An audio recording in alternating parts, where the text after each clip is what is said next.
Okay, put yourself in this scenario. Let's say something in your body doesn't feel quite right. You know that feeling where you actually get the sense that you need to go do something about it? So 30 minutes later, you're doom scrolling physio TikTok and asking ChatGPT, or maybe you call your personal trainer on the phone for a diagnosis, quote unquote, and now you're convinced that it's one of three likely causes. Either one, you have weak glutes, two, you need a hip replacement, or three, you have cancer. So when the experts and your sources all say something different, who can you trust for advice? Who actually knows what's best for your body? That's the topic that I'm going to be covering in this episode, and it's a big one. And I know that this will help you think differently about working with bodies, whether it's your own you're on a quest to help, or if you work with clients as a movement or manual therapy professional. You're listening to the Movement Detectory podcast, and my name's Monica Volkmar, and I'm your friendly neighborhood movement detective. My aim in this podcast is to seek the truth when it comes to resolving problems that you might be having with your body. I've been working with bodies since, let's say 2012, and in my day job as a craniosacral therapist and movement coach, I help people get to the root of what's keeping their bodies restricted, feeling unbalanced, and preventing them from moving the way they want to due to chronic symptoms. I'm also an instructor for anatomy in motion, and I love helping movement and manual therapy professionals get better at understanding gait and closed chain joint mechanics so they can first help themselves in their own bodies and transfer that embodied wisdom onto their clients. So I want to set the stage for today's episode with a question. Who do you trust the most to tell you what's best for your body? Is it your doctor, your massage therapist, your mom, ChatGPT? Who's your go-to? And in fact, I'd really love to know. So if you would like to shoot me a message on Instagram, just tell me who was the last person you took advice on something about that was to do with improving how your body feels. What was that advice and how did that work out for you? Again, who's the last person you took advice on something you should do to improve how your body feels? What was the advice? And how did it work out for you? I'm most interested in the how did it work out for you part. Now, I'm asking this question to kick off a series of episodes that I'm actually calling Myths, Misconceptions, and Mistakes, in which I want to discuss some of the biggest blunders that I've personally made and that I've seen other people, clients, friends, colleagues, other people make in their journey to getting help with their body and heal post-injury. And the first misconception that we're going to start with is that someone else knows what's best for your body. It's a huge misconception, and you can trust me on that because I've had to learn it the hard way. It is just not true that anyone else can know what's best for you but you, because no one else lives in your body 24 hours a day. Navigating pain and recovering from injuries is a bit of a roller coaster of emotions, and I don't know about you, but when I'm in pain, especially if it's my feet, which I have a little bit of PTSD about now, when my feet get pain, I spaz out and catastrophize, and I'm really not in my best, most rational decision-making state of mind. I usually start looking to other people for answers to tell me what to do, and this only makes me feel more hopeless and disempowered. So what I'm hoping you'll get from this discussion today is that there is hope that you can start to tap into parts of you that already know what's best for you. And you can start to take a leap of faith of trusting that your body has the information you need and gain the belief that everything you need to make the best choice for your body is already within you if you're brave and patient and curious enough to start to tap into methods of listening to your inner wisdom. And don't worry, I'll share a few such methods that have worked for myself and my clients a little later on in the episode. But first, here is what Gary Ward, the creator of Anatomy in Motion, told me about this misconception in our interview. Somebody else knows what's best for your body. I completely agree. I think that's one of the first mistakes. And I'm the first person to say, so we're going to be a room full of people that you've heard me talk about center today, like where your center is. We think we can predefine it by saying, just describing neutral, but I'm the first person to look at you, Monica, and say, I have no idea where your desired center is, or anyone that I work with. All I can do is put the movements into the system and allow you to find your own way there. So you are the key element in the process here, not me as a practitioner who's created a model. It's never about me. And I think a lot of therapists fall into the box of thinking that it should be about them versus the idea that they're just trying to help a nervous system navigate itself to a good position. And I think that's it. If you're reliant on somebody else fixing you, that can be an issue. But if you are prepared to team up with that person, take ownership of your body, begin to understand, have the practitioner help you, point you in the right direction. You don't need you become part of a team, and you are heavily involved in the process, not removed from the process by in a. And I always said I never want to enter into an I fix you, you fix me relationship. I don't think that's a useful place to begin your therapeutic journey. And now back to that question I asked. And the reason I wanted you to reflect on this last piece of advice you got for what to do with your body is so that you can have a think about how it might or might not have helped you. Did it help you to feel empowered and believe in your body's ability to heal? Or did it put the power in the advice giver's hands or in the hands of an external tool being recommended by that advice giver? Think back. Before giving that guidance, did that person ask you enough questions and actually listen to truly understand your situation, your symptoms, and your experience? Did you feel seen and heard? Does that person know your history and what led you to be having this problem? Did that person go through something similar in their own body and successfully deal with it? Does that person have a dogmatic or rigid way of thinking that is very black and white?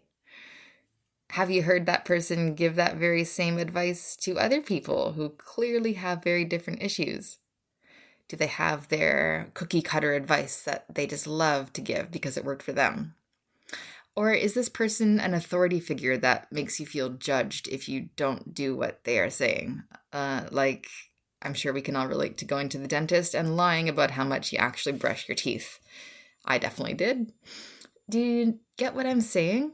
So the first thing we have to talk about with this misconception is advice. What I want you to consider with this idea that someone else knows your body better than you is that there's so much to be aware of with this giving and receiving of advice piece.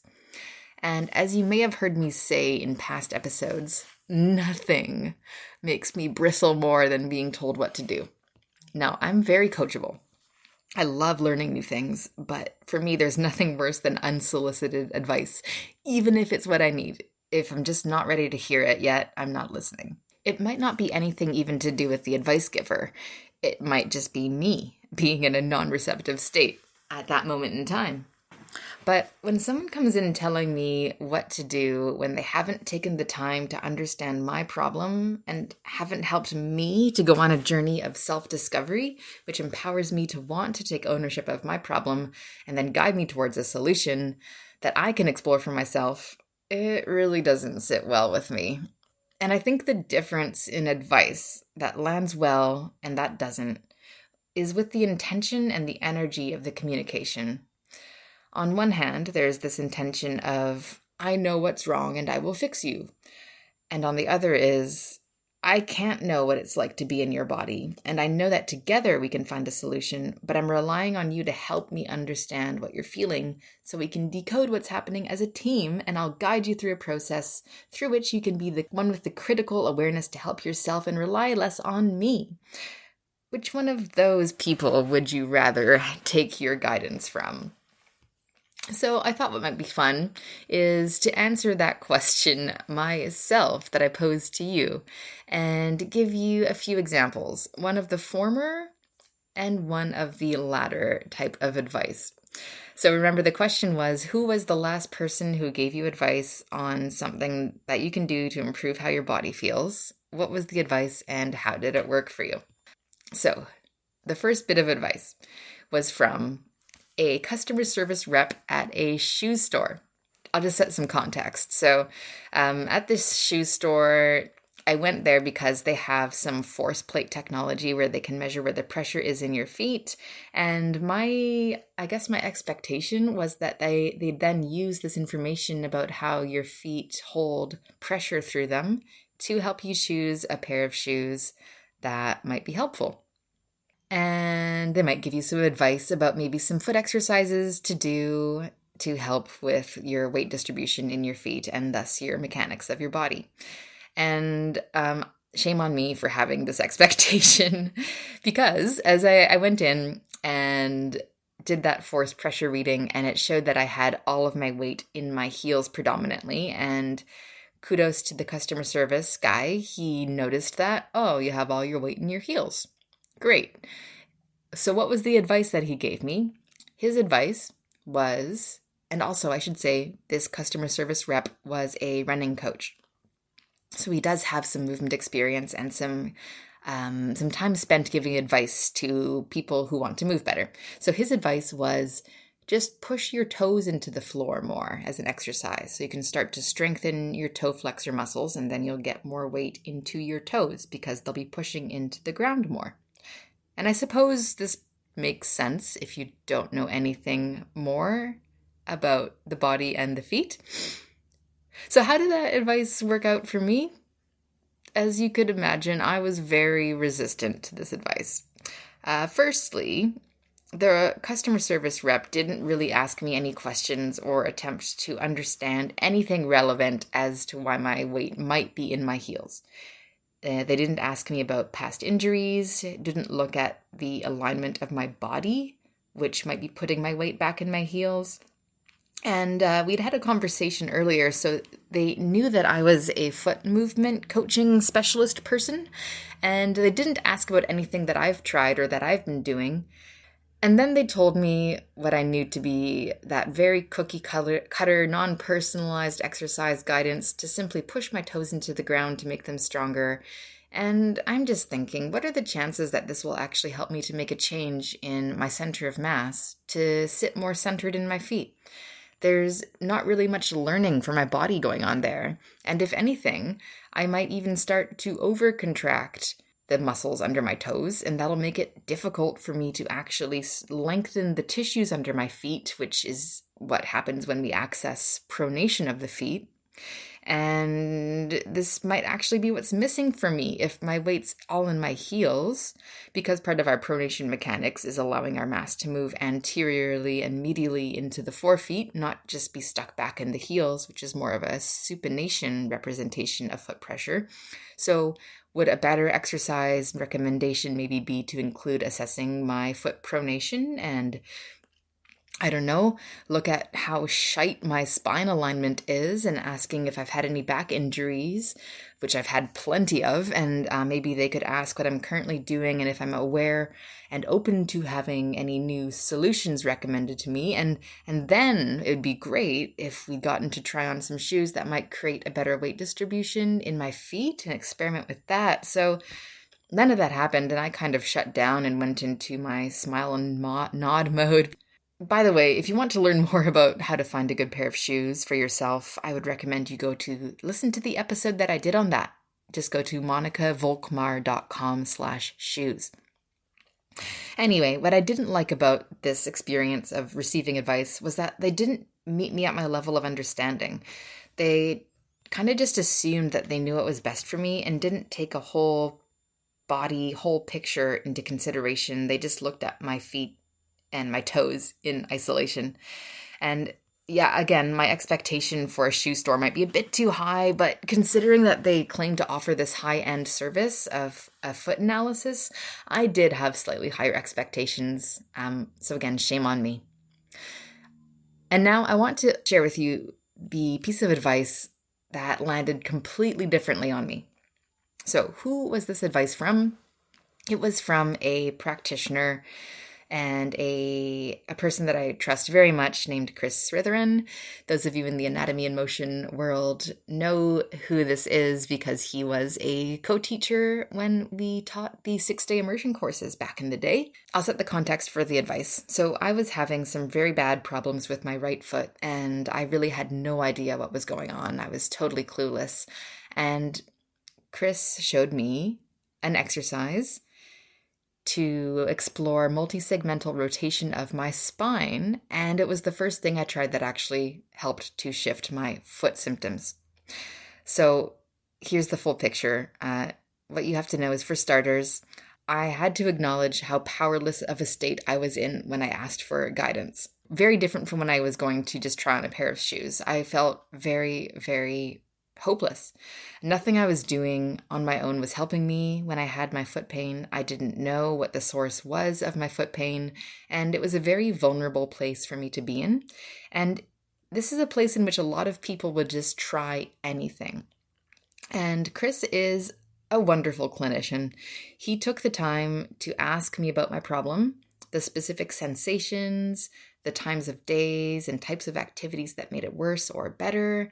He asked me about the lead up before it initially started and what I was doing differently in my life and with my body.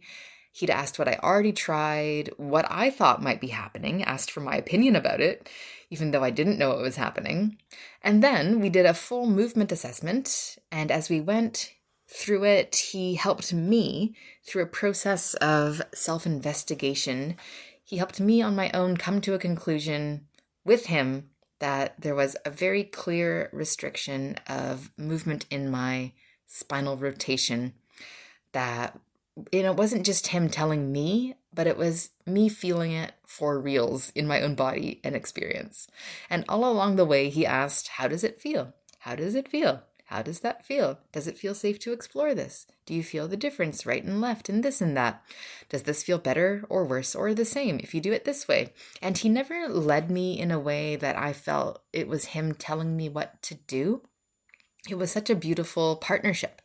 And naturally, that went over very well for me. And I was very receptive, and I didn't go into smile and nod and let's just get this over with mode, because it didn't feel like I was being told what to do.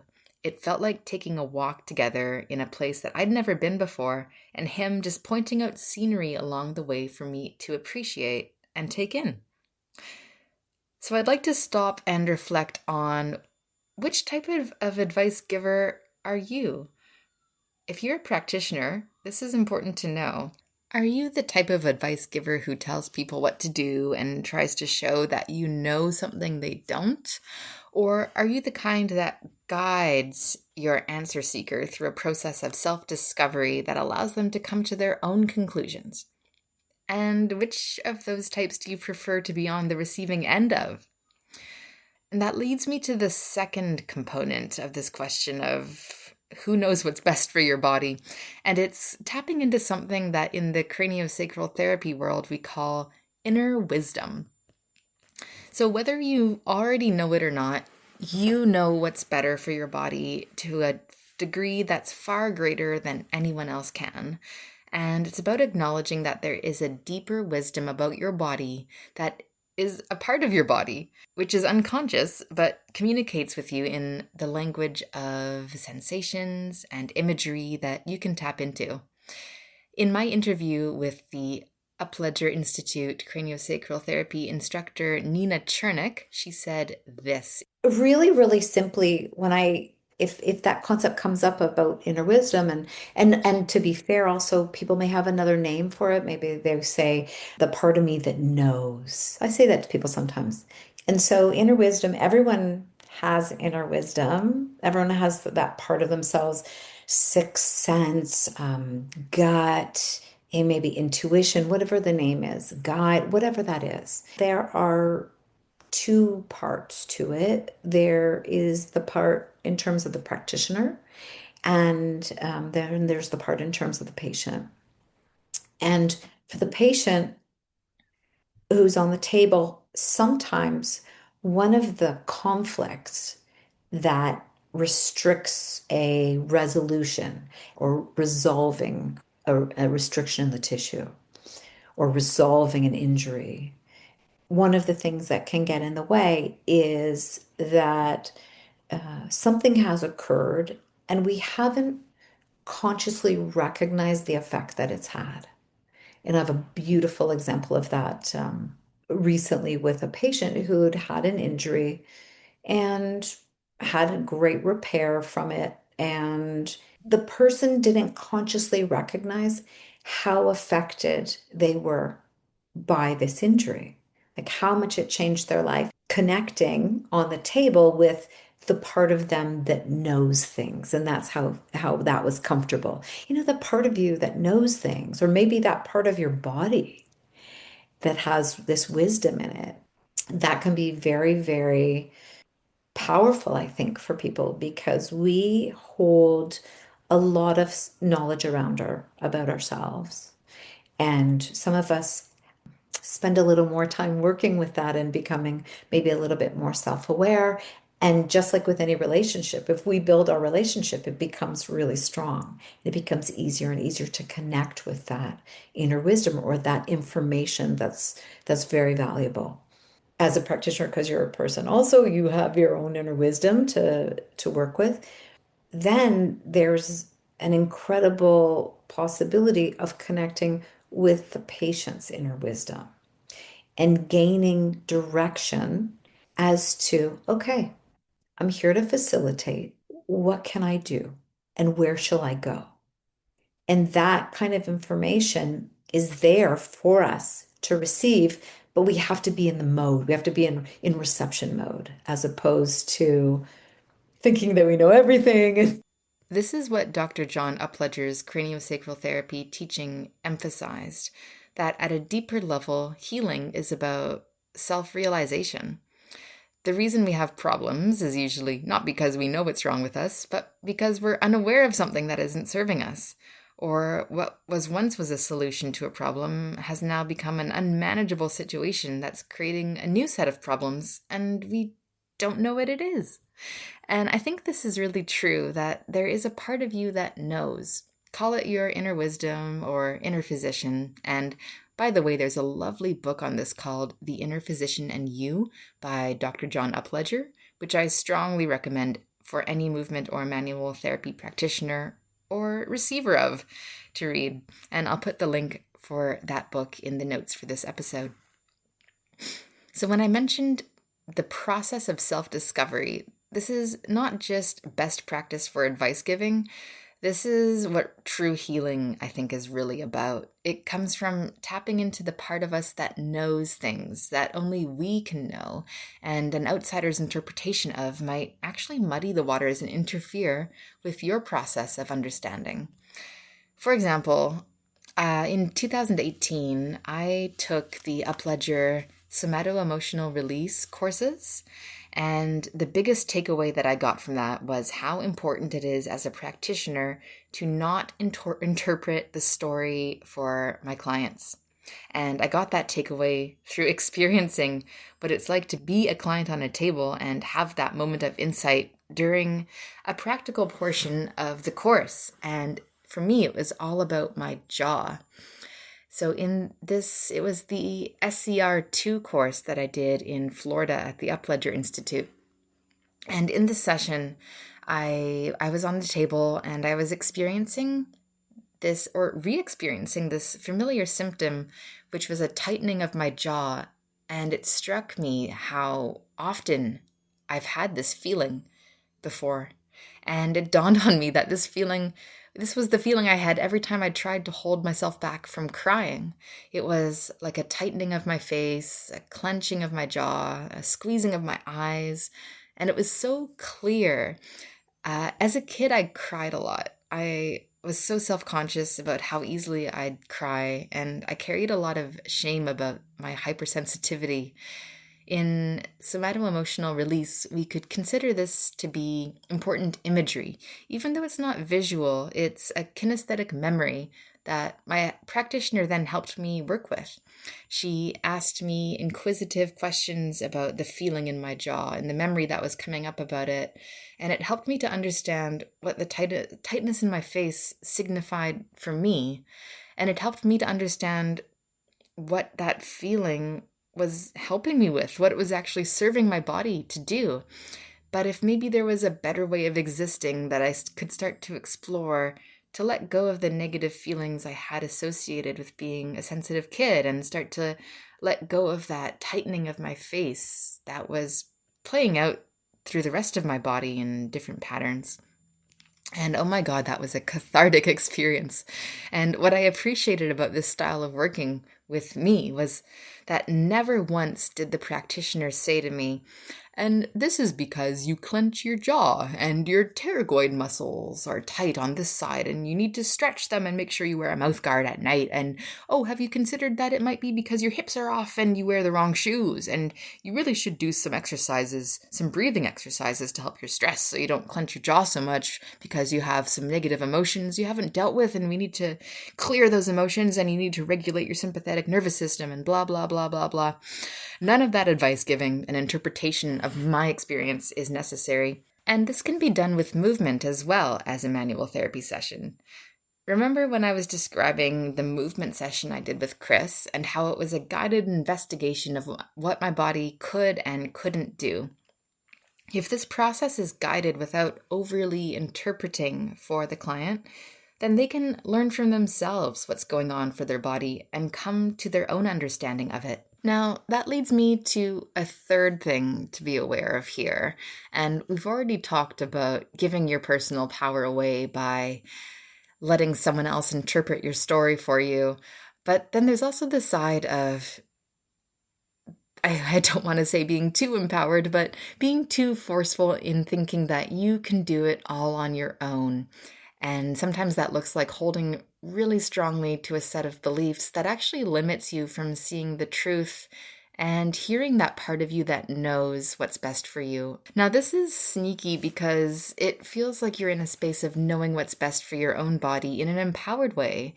And it's a very fine line between holding honest belief in oneself and acting out of an empowered place versus being stuck making decisions out of pride, dogmatic thinking, which are just more subtle ways of outsourcing your decision-making to an external source. I am personally so guilty of this. Even just a few years ago, my mindset was, I can fix anything if I can just figure out what's wrong and get it to move the way it's supposed to move, and I don't need anyone else's help to guide me, which I recognize is partially a noble sentiment. And it's also the defining characteristics of being a movement detective. But at some point, there was a part of me that knew that I was being too forceful and too quick to try to fix things and really resistant to asking for help. And this wasn't serving me anymore. My friend, who you can listen to in her episode on movement detectivery, Ajna Samadhi, a body worker in Toronto, she once said to me something that really hit home. She said, "Your desire to help yourself is so brilliant, but sometimes you're just too forceful and it's not useful." And I just thought, oh my gosh, you are right. I often have what I think is the right intention to help myself, but the wrong methodology and intensity. And sometimes I can get so locked into my fix it and figure it out mode that I don't stop long enough to actually listen and consult with my inner wisdom. Okay, so here's an example of that. And yes, again, I'm going to use my great foot problem of 2022 as an example. With my foot problem, I was just hell-bent on figuring out what was wrong with my foot. That 4 months, I was stuck trying to optimize my joint mechanics into becoming a pain-free foot. Then I was asked to come and deliver a workshop at my osteopath friend's clinic to her staff about foot mechanics. I know, it's ironic. My friend, whose clinic it was, Amanda, she saw me limping in, barely able to walk, And this was about 2 months into me having that foot problem that I've been trying to fix on my own. And she was like, "What the fuck happened, Monica? Why haven't you been asking for help? You've been like this for 2 months." And I just surrendered to the fact that maybe my rigid belief that I can use movement all by myself to help every problem, maybe that wasn't totally true. Maybe I was too locked into that forceful way of working, and maybe I did need a new infusion of input and some hands-on help. And the amazing thing that came from that was, so I booked in a session with Amanda, and what she found was so unexpected that I would have never, with my limited toolkit, have ever came to find that major root of my problem on my own. I could have been just tinkering and fixing, quote unquote, myself for another year and not made any progress. And what she found was that there was a restriction in the area of my duodenum and cecum, which are part of the intestines. And that restriction in my viscera was related to a clusterfuck of movement limitation in my lumbar spine and a restriction in the nerve and blood supply to my foot. And after she helped me with some gentle manual therapy, some visceral manipulation, everything that I was trying to accomplish with my movement practice actually started to help me make some real lasting changes. But when I was just working on my own, I was literally fighting against my organs. And in that hierarchy of biomechanics of the foot versus your viscera, your body, your inner wisdom will always prioritize holding your organs safely protected. So I'm hoping that I've clarified what it means when I say that it's a misconception that someone knows what's best for your body. And I hope that I've maybe sold you on there's this thing called inner wisdom. But what does this look like practically? What are some of the ways that you can experiment with tapping into that part of you that knows? Well, I think this is the fun part because we're all so unique in how we communicate with ourselves. We all interpret the world around us through such different lenses, different sensations, images, sounds, smells. It'll all mean something completely different to you and I. But I do have some thoughts that I think will help you to experiment for yourself. In a past episode with Chinese medicine practitioner Jen Price, back from episode 1, she asked me about what are some of the ways that I communicate with my inner wisdom. Do you ask yourself a question, like what am I not seeing at the moment? Yes, I went through a little process where I actually decided to have conversations with myself. And I realized that if I was to sit down, lie down, and be quiet, and this is at a period in my life a few years ago when I was going through some really crippling foot pain where it's funny because now it only flares up when I'm really emotionally agitated, and most of the time it's fine, but it shows up in times of emotional stress. And yeah, I had a little practice of asking my body, just talking to it out loud, and the way that it would respond to me was not with words or images. Some people get images or visuals, but for me, it communicated to me with emotion, like a felt sense of emotion in my body, and a sense of a smile or a frown. So I could ask yes or no questions and then get an answer that felt like a smile or a frown. And I think we're just quite in our lives very active and busy and getting stuff done and trying to be productive and make a living, that we don't really sit with those still moments to ask ourselves, how are we really feeling? What is this feeling that I have? And yes, I'm still a bit of a weirdo and I like to talk to myself. But that might not be for you. So I'm going to just share a few things that I've learned over the years. And one of them is from the SCR, Somato-Emotional Release course that I recently attended or re-attended in Brisbane. So one of them that we were taken through as we were being introduced to how to connect with our inner wisdom was that there might be a body posture you can connect with. So stand up and try this if you're open to it, if you want to feel a bit goofy. Don't think too hard about this, but consider. If your inner wisdom had a body posture, what would that be? So you can stand there and you can ask yourself something like, you want your inner wisdom to show up and show you its posture, and just see how your body responds. See what shape it takes for you. Just allow that to emerge.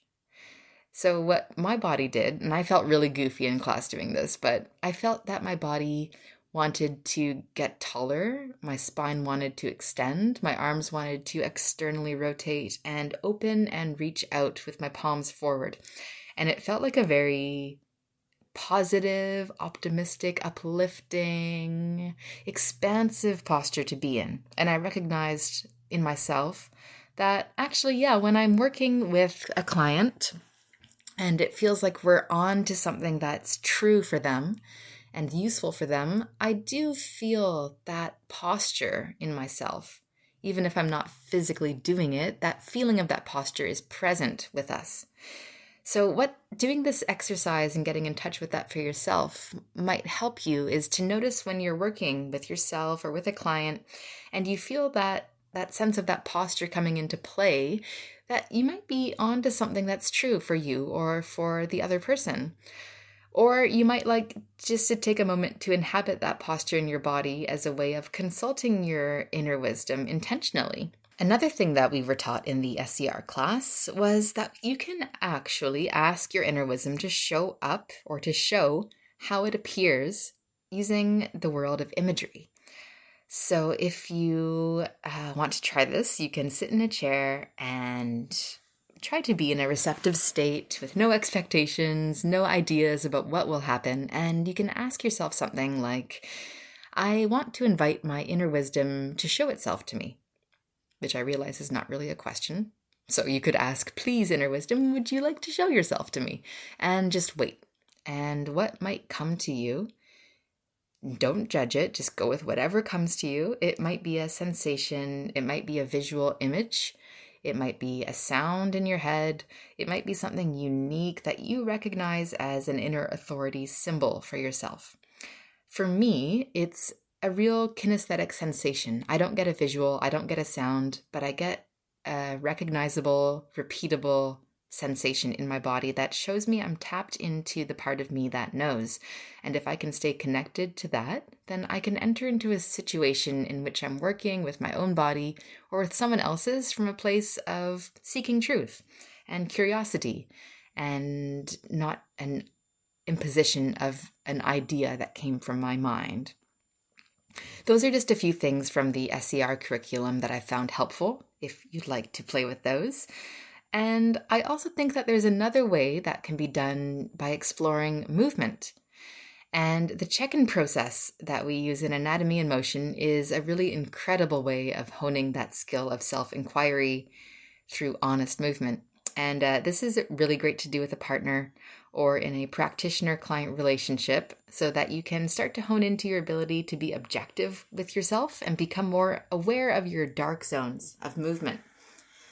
In the Anatomy in Motion check-in, which is just a 3-dimensional movement assessment we use to analyze how well people can access the mechanics they need for effortless gait, we get people to stand quietly on their feet and move their pelvis, ribcage, and skull through the 3 planes, sagittal, frontal, and transverse planes, with the ultimate goal of finding what's missing, which also includes what's happening on one side of the body but not the other, and what's the perception for this person of what's happening? Is it accurate or completely inaccurate? For example, I remember I was once working with a client just a little while ago who had a huge difference in his ability to rotate his pelvis to the right versus to the left. When he walked, his pelvis was only rotating to the left, but never got to the right. And so it was clear to me that this was linked to the right hip discomfort he was having. So I got him to go through the Anatomy in Motion check-ins to see if he could feel that difference for himself. And he was unable to feel any difference in his rotation of his pelvis right versus left. To him, it just felt totally even though it was for me, a 2-to-1 difference of range of motion from my outer perspective. But rather than just tell him this, I filmed him and got him to watch himself move so he could compare his perception to his reality. And he came to that realization on his own that, oh my God, I can't believe how asymmetrical it is. But it feels totally normal for me, and it feels even to me in my hips. So this moment of insight got him curious about understanding what was going on at a deeper level at his hips. And even though he'd already come in with a pretty open mind, he was now totally bought in with the process, because it wasn't me telling him what was wrong, but him being able to feel for himself in his own body what his state of truth was. And he could now play a role in knowing what was best for his body by developing the felt sense of what movements he could and couldn't do. And he could feel if the things he was trying on his own would truly bring him back to a more centered state and weren't just stretches and exercises that felt good. Like, have you ever tried to do a hip stretch or a hamstring stretch and it felt good and pleasant in the moment, but it didn't really lead to any long-term change? I have. That's how I injured my hamstring back when I was dancing when I was 22. I had this hamstring tightness and I just kept stretching it because it was tight, but I had no real process for actually investigating what movements my body was struggling with, what was missing that I couldn't do, what was the reason that there was that asymmetry and tension in my hamstring, and I had no gauge of whether my stretching was actually improving or making it worse. And I was just stretching one day and injured my hamstring trying to do a split. So remember, knowing what's best for us is a process of self-knowledge acquisition. Learning anatomy and motion for the first time was like this. It was like an equal part deep dive into closed chain joint mechanics and a self-help retreat. Back in the days pre-COVID, when you could actually take an in-person 6-day anatomy and motion immersion course, we were taken through that process of the check-in, the self-assessment process that helped us to embody the mechanics we were learning by assessing and exploring them in ourselves. And there were a lot of dark zones of awareness in my body that I didn't know what things even felt like, and I couldn't use words to describe it. And even just having that as self-knowledge, that there are parts of my body that I didn't even know were black holes of awareness, that I didn't even know I didn't know I couldn't describe, that was so valuable to inspire me to seek more help and more awareness. But I also remember that early in my personal trainer days, I had someone tell me about those limitations.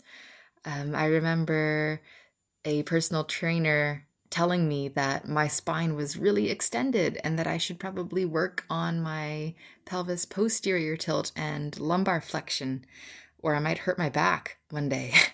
And I hadn't come to that insight on my own yet, so I obviously couldn't hear that guidance until years and years later in this anatomy and motion course, when it became very evident that my lumbar spine was a stiff chunk of bricks that couldn't articulate like 5 moving segments should. Learning to trust the messages from your body is a skill, and we all innately have this skill, but most of us just aren't in the practice of hearing or trusting the way that our body communicates with us. In my program, Liberated Body, I like to help people to get better at gathering and interpreting information from their body and using it to create their own custom movement practice based on the exercises and assessments from anatomy and motion. So if you'd like to experience that check-in process, maybe you'd like to join Liberated Body. So go to monicavolkmar.com/liberated-body-workshop. I like to run 2 live cohorts every year in which I provide one-on-one guidance and support while you work through some pre-recorded movement explorations that show you how your body is meant to be able to move based on the flow motion model of gait. Again, you can go to monicavolkmar.com/liberated-body-workshop. And maybe I'll just chuck in a few other things that you can try if you are interested in this tapping into listening to your body and finding this inner wisdom thing for yourself. So one of them that I think is kind of interesting is called the interoception test. And interoception is a fancy term to say how well you can sense the inner cues from your body. And I think this is a great place to start, just to see what is your base level of being able to listen to your body. How well are you able to feel your body? Because maybe if you don't have great interoception, then that's where you want to start, just building that critical self-awareness. And I learned about this when I recently read a book called Health at Every Size.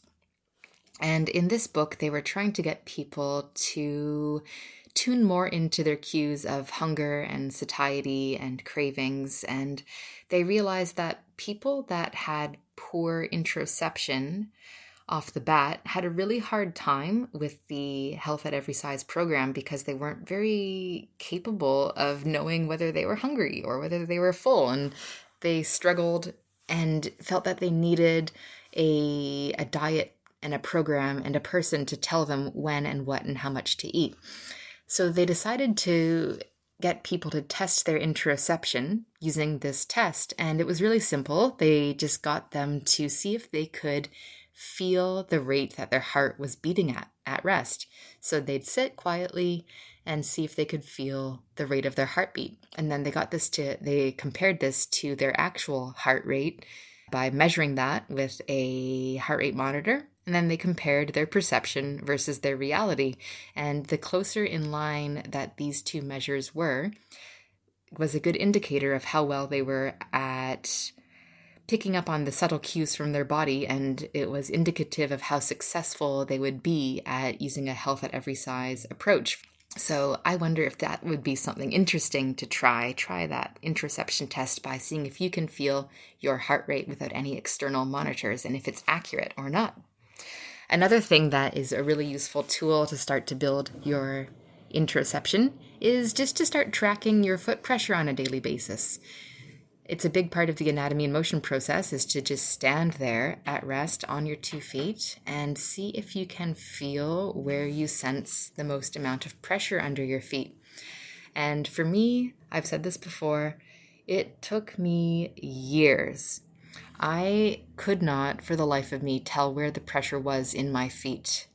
So at one point, I decided I'm just going to make this a daily practice, and I gave myself 30 days as a challenge, and that every day, at the beginning and the end of the day, I would stand there for a few minutes and draw out where it felt like my pressure was in my feet.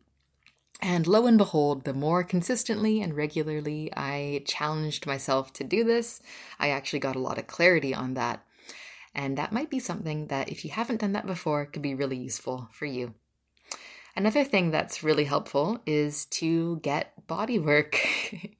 What I've found with myself and with my clients is that when there's a lot going on, when there's a lot of compensations, restrictions, past injuries that haven't been dealt with, it makes it really difficult to sense how things really are in your body.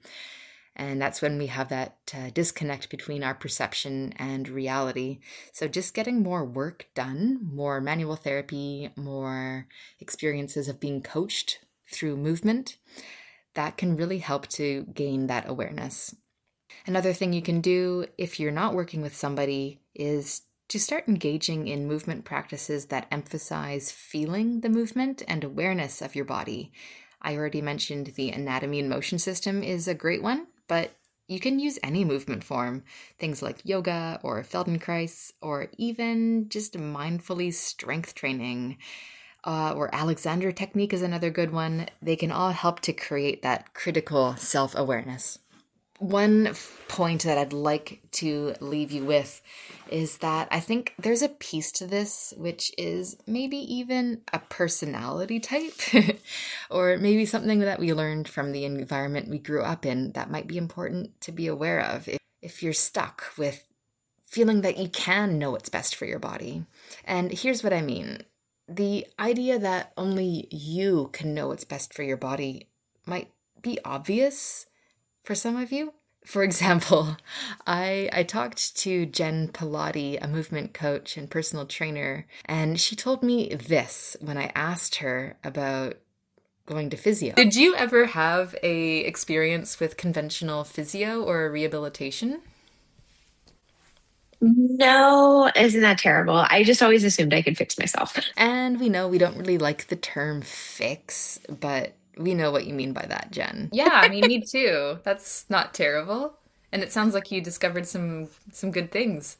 Do you just have an aversion to being told what to do? I think there's probably, I was going to say there might be some truth to that, but actually, I'm really good at being coached. So Hmm. I think my issue with physio was always taking time out of my day for somebody to tell me how to do small little exercises. When I could do the small little exercises on my own, and Hmm. just see if they worked. Now, physios do way more than that. To anybody listening, I'm not discrediting. Go to your physio, get all the work, We get all the help you love need. physios. Oh, Physios are we do. great. Yes, yes. So Jen innately knew that she could figure things out for herself. She didn't want someone telling her what to do with her body, and I think that's innate in some people's personality types or just how they were shaped by their environment growing up. And that includes me. I really resonate with what Jen was saying. And I also know that on the other side, there are some people that this might sound offensive or disempowering because some of us have never been able to tap into our bodies as a source of wisdom due to circumstances beyond our control. And for example, I remember once teaching my liberated body workshop, and in it, I use a lot of language that I hope is empowering, and I say things like, do what feels best for you. And I got some really negative feedback about that once, that an individual felt really disempowered by that. She emailed me and said, so I just have to tell you that when you said, listen to your body and know what feels best, I found that very offensive because I have never been able to listen to my body before. And it felt totally disempowering. And I think you really need to check your language so that it's more inclusive.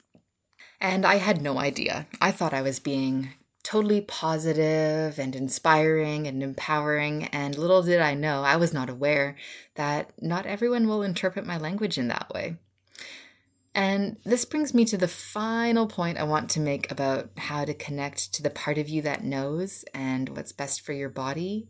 And that includes working with a guide. So there is absolutely a place for having a guide who can help you interpret what you're experiencing to know whether it's moving you in a better direction, but not in which you're being just asked to do things without consulting you for input. What I've learned is that the only way for you to really know things for yourself to be true is by your direct experience, and especially when it comes to your own journey through chronic pain. The reasons why 10 different people might have pain in the same part of their foot, for example, might be from completely different causes. Let's say, for example, that we're looking at someone with first metatarsal foot pain. So that's under the ball of the big toe, which is a very common complaint in my practice. I can think of 5 cases over the years that I've worked with off the top of my head, and these 5 cases of having pain in the same part of the foot had completely different root causes. So, person 1 had head forward posture, and that was due to some old head injuries that hadn't been treated, that the forward head posture was shifting their center of mass into the front of their foot where they had the foot pain. A second person had a talus bone that was shifted forward due to something called os trigonum, which is an extra bit of bone that forms on the back of the calcaneus, and it was limiting the movement of the foot and ankle and dumping all their weight into that part of their foot. A third person had a left big toe that was stuck in a plantar flex state and couldn't lift back up, and that ended up happening due to some limitations and pain in their other hip that caused them to just be holding all their weight more over the left foot and just holding themselves up by pressing their left big toe into the ground excessively until it got stuck like that over the years. A fourth person had sesamoiditis, which is inflammation of the sesamoid under the first metatarsal head. They had sesamoiditis in their right foot because they couldn't get their weight off of that part of their foot due to some compensations throughout their body that were from an old shoulder injury they had. And that shoulder injury was keeping their spine stuck in a position of bending over the right foot, putting weight there. And I had a fifth person who both first metatarsals started hurting, and that happened after pregnancy, and we traced that back to the shifting of her pelvis into a more anteriorly tilted state, which is common after pregnancy, but that positioning of her pelvis caused both feet to start to become more flat and started to put more pressure forward into her first metatarsals. So for each of these 5 cases, would we want to use the same strategy? No, because each person has a very unique reason why they started having that first metatarsal pain. The end goal for each of them is to optimize their mechanics so that everything is coordinating in the best way possible for them and get them as close to ideal patterns of closed chain joint mechanics that they can individually get to take the pressure off of those first metatarsals. But now let's say that each of these people, they don't have a guide working with them. They haven't really developed a sense of consulting their inner wisdom and awareness of what their bodies need, so they're just scrolling Instagram, good old Instagram, for guidance. Let's say that these 5 people, they find the same video on Instagram by a very popular foot health influencer who recommends one of the 2 most popular things to do. You strengthen the intrinsic muscles of your feet and you wear toe spacers, because stretching and strengthening are the 2 things that help everything, right? And for that person, it worked. So now everyone needs to know the benefits of strengthening your feet and wearing toe spacers to spread your toes. But what happens if we run each of those 5 people scenarios through that bit of advice and see how it might play out? This is just hypothetical, okay? So person number 1 with the head forward. So let's say that this person now has very strong intrinsic muscles of their feet, but unless you address the heavy ass head that's dragging their weight forward onto the balls of their feet, so now maybe they have stronger foot muscles, but they still have pain in their feet because the pressure is still all in the first mets. Person number 2, who has a talus that's more shifted anteriorly, what if they strengthen their foot muscles? What it might do is strengthen their foot muscles in that off-center position. And this is fine, but it doesn't change the position of their talus. It just strengthens the muscles into that same exact state that the foot is in. Person number 3 with that fixated big toe into plantar flexion, this person is now strengthening the intrinsic muscles under their feet, but they might actually make things worse because they don't need a stronger big toe, a stronger foot muscles. They actually might need to mobilize the big toe because the big toe is already maximally contracting to try to hold them up. Most likely what they would want to do is investigate what's going on with that other hip that they may have injured way back so they can stop shifting their weight into that big toe that's holding them up and get some weight back into the other hip and even things out a little bit. Just strengthening their feet won't help with that center of mass management problem. Person number 4 with the sesamoiditis due to their upper body compensating, again, they don't necessarily need to strengthen their foot muscles in isolation, but to understand why the center of mass is just stuck over on that one foot, very similar to person number 3. But this time, their center of mass management issue might be coming from their upper body due to a shoulder injury versus the lower body hip injury. And person number 5 with the anterior tilting pelvis post-pregnancy, this person might now have very strong muscles of their feet, but if they're still having that pelvis anterior tilt they can't move out of, that's putting their weight forward into their first metatarsals, that might not change the state that their pain is because they just have strong foot muscles with their weight still in their first metatarsals. In real life, this person also, I remember they did wear toe spacers, and it caused them to overstretch their foot muscles, and it took weeks to feel normal again. And if you think about someone who has a pelvis anterior tilt and how that will start to encourage more of a pronation shape of the feet, that's already spreading their toes and stretching the tissues beneath their feet. And that kind of person would definitely not want to be wearing toe spacers. So all that said, it puts me in quite a scary position of me sounding like I know what's best for people's bodies. And I just want to say that I don't. But I want to make the point that if we let these 5 people just have free reign on taking that advice, that generic advice on social media, and they didn't really understand how to tune into their systems, and they didn't have a guide to help interpret their situation, things might not go so well. So please, please beware of taking advice generically on social media. And most of what you'll find on social media is someone selling you on their method or exercise or product because it worked for them. And remember, the only person who knows what's best for your body is you. But there's a lot of profit in being told that you can't trust your body, and a lot of people banking on you not thinking and tinking around for yourself. Did I say tinking? I meant tinkering. Being told that our bodies cannot be trusted as our own inner authority is what makes it possible for people to sell us their external authority, packaged as an exercise program, a diet, or a gadget promising that if we just buy their thing and follow their protocol, we'll accomplish everything we've ever wanted. And if I were to tell you that you have an inner wisdom that can be trusted to guide you through all decisions about your body, and that your body can help you make decisions about your life, there's no profit for me in that. Most of us who have experiences of not trusting our bodies, it's perfectly understandable to want to believe that there are experts out there who can tell us what to do, who can give us that black and white, confident, evidence-based advice. I was recently on, as I mentioned, a somato-emotional release course in Brisbane, and was privileged to work with, over several days, a woman who shared that as a kid she felt deeply unsafe in her body due to having a very dangerous childhood. She had never known what it meant to feel safe in and trust her body.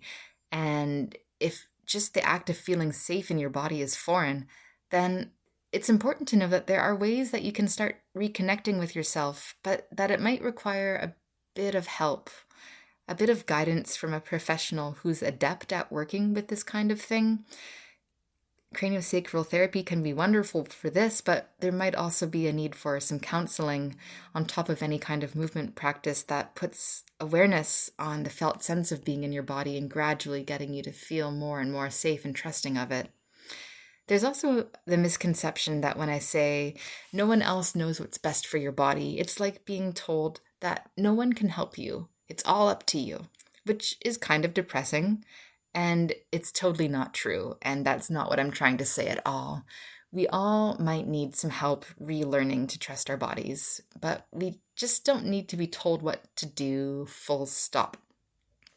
I am one of those so-called experts who used to give really black and white advice, and I used to think I knew exactly what was best for everyone. And there are times that I look back on now and I regret not having the awareness to ask the right questions. But I'm trying my best to always be learning, always trying to ask better questions, and remember that I can't know what it's like to be in your body. I can't know what's best for anyone because I'm not the one living in your body. I'm not the one with the direct access to an inner wisdom that communicates in terms of feelings and sensations and images and emotions. The best that I or anyone in the body helping profession can do is to help you interpret those subtle forms of nonverbal communication, and then as a team, we can navigate that journey together. And I believe that the real healing journey begins when we start to listen without trying to slap on someone else's advice as a cover-up to silence symptoms, to silence pain, without rushing for a solution before even understanding the whole picture. A lot of conventional external sources of information encourage us to try to silence any feelings that our body feels that are bad or uncomfortable. But something to consider is that we can't compartmentalize sensations. Just like emotions, if you numb unpleasant feelings, you end up numbing the pleasant ones too. When we stop trying to feel our symptoms, we also cut the communication lines with our inner wisdom. This is why it can be so dangerous to get in a consistent pattern of always taking a painkiller when you first start feeling pain. And it's very similar to a dieter trying to silence their hunger. Diet culture has a lot of tricks to stop feeling your hunger, like just drinking more water or having diet soda or exercising or distracting yourself. But in reality, the best way to stop feeling hunger is by eating. And that's because the honest message that hunger is sending is to eat, fulfill this need.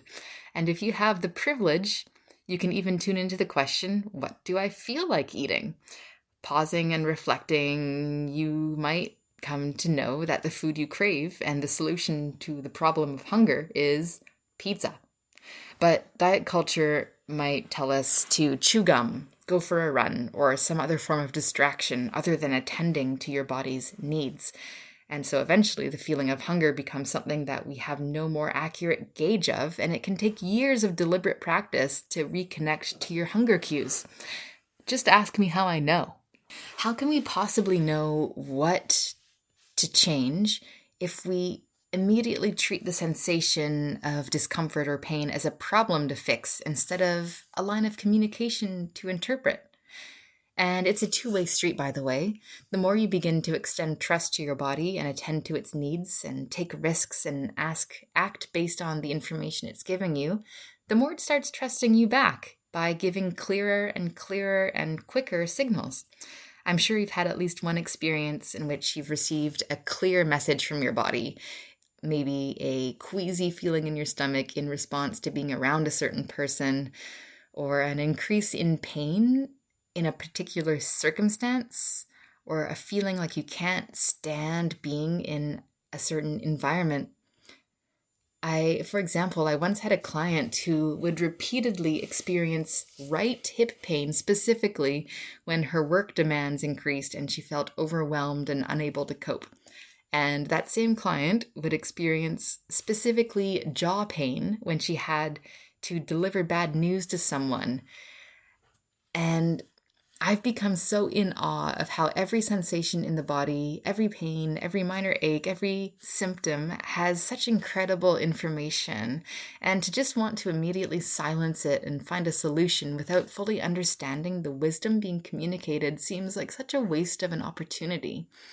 And as a movement and manual therapy practitioner, it really is challenging for me sometimes to remember that part of my guidance includes helping people to want to hear the messages from their bodies and interpret them, not just stretch and massage them away.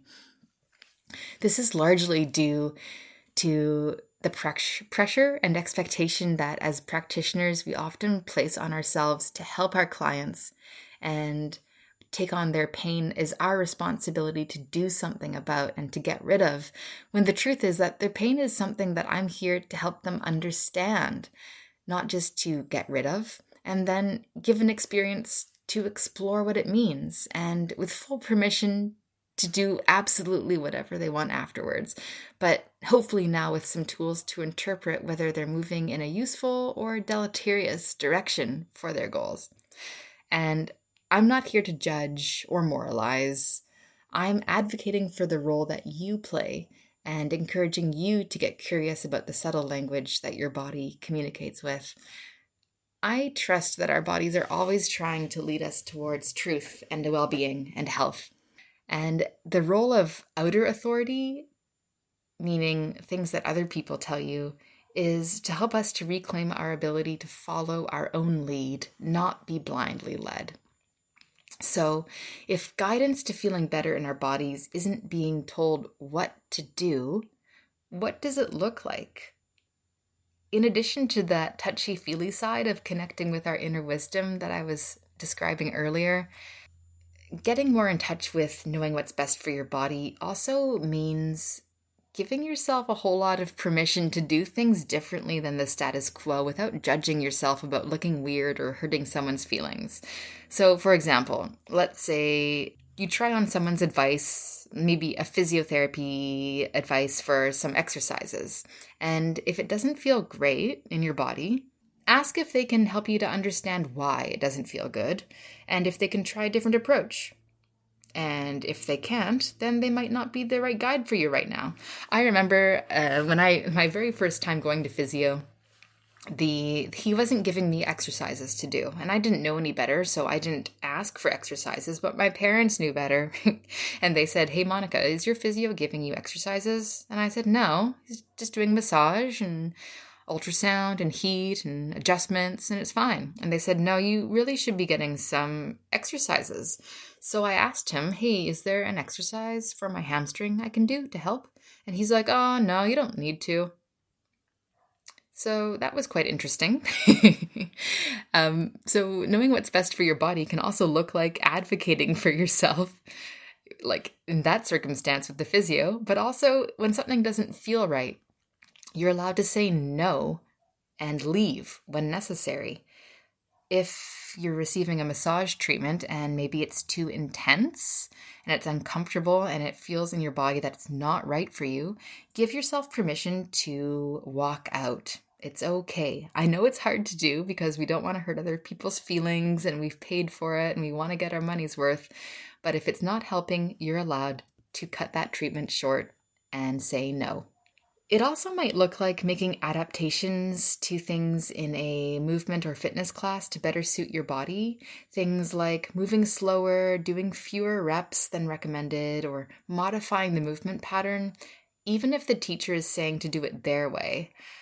I've come from a dance culture where that was a big no-no. It was no, you could not make modifications. You had to do the exercises to the beat of the music, to the same ranges of motion that the teacher was, and you would be made to feel shamed if you did not keep up. So even if that meant respecting your body, you tried to keep up with the rhythm of the class so that the teacher wouldn't feel disrespected. So it's putting someone else's feelings ahead of what's best for your body, and that's just not something that is healthy to do. It might also look like having conversations about the sensations in your body.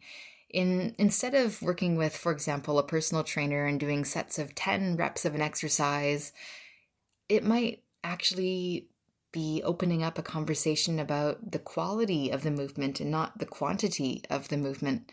And that's honestly why I moved away from being more of a conventional personal trainer. I just wasn't interested in counting for you. I started getting more interested in helping you interpret the experience of movement so that you had the self-wisdom to go and count for yourself on your own time. We don't need to be told what to do without our being consulted on whether it feels correct for us. And this is challenging because in so many areas of life, we're conditioned to outsource to the experts. We get told that this is good and that is bad, and this is the best exercise for X, and this treatment helped me, so it will help everyone else. But remember, there is no one thing for everyone. I often think of sessions with clients as teamwork, and I'm amazed at how much can change when my clients tell me what they're feeling, and we can discuss it and interpret it together and navigate based on that, not what I think is best for them. Alrighty, so let's summarize some of the key points from this monologue about the misconception that someone knows what's best for your body. So here's what to remember. Be aware of the dynamic at play in both the giving and receiving of advice, and start to get curious about what your inner wisdom feels like and how it shows up and communicates for you, and play around with how you can bring that knowing into your movement and manual therapy practices. Be aware of taking generic advice on social media, and remember that you are unique, and what works for one person is just an N=1 experiment and might not be the right thing for you. Remember that you can also get locked into your own rigid belief systems when you work with your own body and with others, and sometimes it's good to let someone else be a guide. Remember that The process of self-realization through honest inquiry is a key component of healing the body, and this needs to be done without someone else interpreting your story for you. That wisdom can only come from inside you. And I hope that you'll play with some of the forms of connecting with your inner wisdom, both with movement and maybe with both other more meditative and imagery-based practices. And lastly, I would love to hear your answer to my opening question. Who was the last person you took advice on about something you should do to improve how your body feels? What was the advice and how did that work out for you? Just shoot me a message or leave me a voice note on Instagram. I'm at Mon Volkmar. So thanks so much for listening. If you like this idea of tapping into your inner wisdom and you're just done with people telling you what to do and you'd like to be guided to understanding what's best for your body and deepening your appreciation of that, I can help you. That's what I do. I work with people online through both my Liberated Body program and in one-to-one movement coaching sessions and in person in my craniosacral therapy practice. So you can go to monicavolkmar.com to learn more about what I do, and feel free to get in touch if you'd like to work together. Thanks so much for listening. Have a great day.